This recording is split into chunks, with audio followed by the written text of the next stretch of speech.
بسم اللہ الرحمن الرحیم۔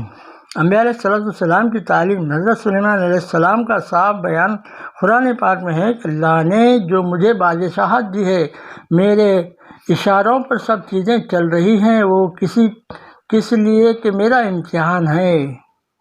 لیبلونی اشکر ام اکفر، اس میں رکھ کر اللہ مجھے دیکھے گا کہ میں اللہ کا شکر گزار بنتا ہوں یا اللہ کا ناشکرہ بنتا ہوں۔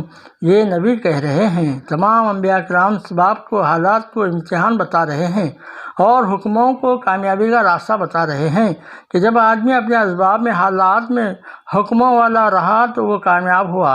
اگر حکم چھوٹ گئے، کوئی سبب، کوئی حال نہیں، کامیابی نہیں دلا سکے گا۔ یہ حضرات انبیاء علیہ السلام ہیں، تعلیم ہے، یہی ان کی دعوت ہے، یہی ان کا راستہ ہے۔ اور پھر یہ کہ اللہ پاک نے جیسے ان کو پیغام دے کر بھیجا تھا، نتیجہ بتا کر ان کی تصدیق کر دی کہ دیکھو یہ ایک بات ہے جو ہمارے نبی نے کہی۔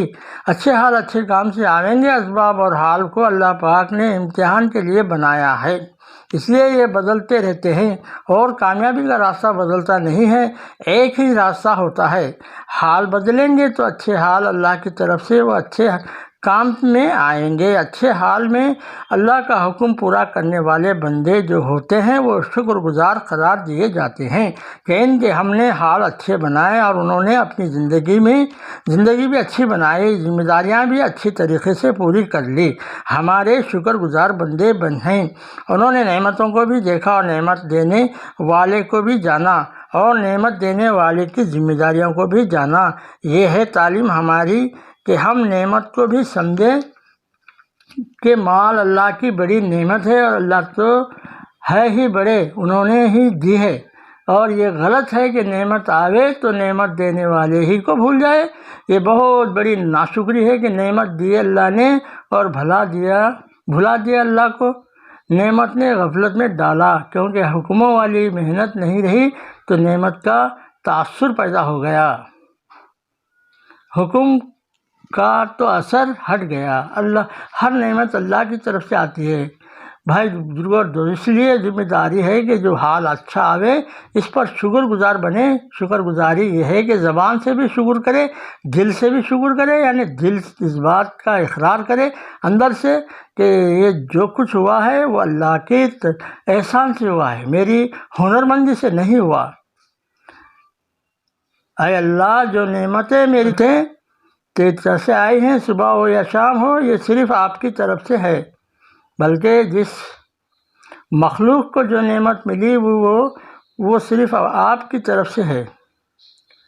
تمہارے پاس جو نعمت ہے وہ ساری کی ساری اللہ کی طرف سے ہے۔ یہ اللہ کا دعویٰ ہے اور ابتلا ہے، یہ کسی کی طرف سے نہیں آئی، اللہ کی طرف سے آئی ہے۔ اسی وجہ سے جب اس سے خالی ہو جاتے ہو تو پھر اللہ کی طرف رجوع کرتے ہو۔ جب نعمت ہٹ گئی تو اب اللہ کے سامنے رونا شروع کر دیا۔ نعمت میں اکڑ رہے تھے، اب ڈھیلے ہو گئے۔ یہ دلیل ہے کہ کسی اور کی طرف سے ہوتی ہے تو اس کے سامنے اکڑتے، یہ تو اللہ کی طرف سے تھی۔ اللہ کے دین پر مال خوشی سے لگاویں۔ اس لیے دو حال آئیں گے دین کا کام کرنے کے ساتھ ساتھ، کبھی اللہ تعالیٰ نعمتیں دے گا، نعمتوں میں ہم اطاعت کریں، جب نعمتیں آئیں تب اطاعت بڑھائیں۔ پہلے میں 100 روپے سے اللہ کی اطاعت کرتا تھا، اللہ نے مجھے 1000 دی، اب میری اطاعت 1000 کے اعتبار سے ہوگی۔ پہلے میرے پاس 1000 تھے، اب اللہ نے مجھے 1,00,000 دیے، اب میں 1,00,000 سے اطاعت کروں۔ یہ تو اللہ کی طرف سے ہے۔ یہ سنت ہے کہ خوش ہو کر لگاؤ، مجبور ہو کر نہیں، کراہت کے ساتھ نہیں، جیسے منافقین مال لگاتے تھے مگر کراہت کے ساتھ۔ مال بھی خرچ کرتے نہیں لیکن ناگواری کے ساتھ کہ اللہ کا دیا ہوا اللہ کے راستے میں لگے گا۔ ایک صحابی رضی اللہ عنہ کا خوشی سے دینے کا واقعہ ہے۔ جیسے ایک صحابی جن کے پاس حضور صلی اللہ علیہ وسلم کا آدمی زکوٰۃ کا مال وصول کرنے کے لیے پہنچا۔ عرب کا مال مواشی ہوتے تھے، وہ صحابی کہتے ہیں کہ آپ صلی اللہ علیہ وسلم کا آدمی زکوٰۃ وصول کرنے کے لیے آیا ہے، میرے پاس کہاں مال تھا، اللہ نے دیا ہے، یہ شکر کی کیفیت ہے، احسان مان رہے ہیں۔ کہ آج مجھے اللہ نے مال دیا ورنہ میں غریب تھا، اور دوسرے کی زکوٰۃ کھانے کے حالات آدمی میرے پر آتے ہیں۔ آج اللہ نے موقع دیا ہے کہ میں اپنی زکوٰۃ اللہ کے نبی صلی اللہ علیہ وسلم کے طریقے پر ادا کروں، اس لیے اچھی عمر کی اونٹنی لے جاؤ، زیادہ قیمتی لے جاؤ، خوش ہو کر دے رہے ہیں۔ خوشی دلی اس کو کہتے ہیں۔ حدیث شریف میں ہے کہ خوش دلی کے ساتھ کسی کو دے رہے ہیں اللہ کو۔ اور ذکر کا مطلب ہے کہ انقیاد اور اطاعت۔ ذکر کے معنی ہی یہ ہوتا ہے کہ دھیان کرو تاکہ حکم کی حد سے باہر نہ جاؤ، اطاعت پر رہو۔ ہر بندہ جو اللہ کی اطاعت میں ہے وہ اللہ کے ذکر میں ہے۔ زکوٰۃ وصول کرنے والے صحابی نے کہا کہ میں اجازہ نہیں لے سکتا، یہ زندگی بنائی تھی۔ ایمان، یقین، عبادت، علم اور ذکر ایک ساتھ سب انہوں نے کہا لیے جاؤ۔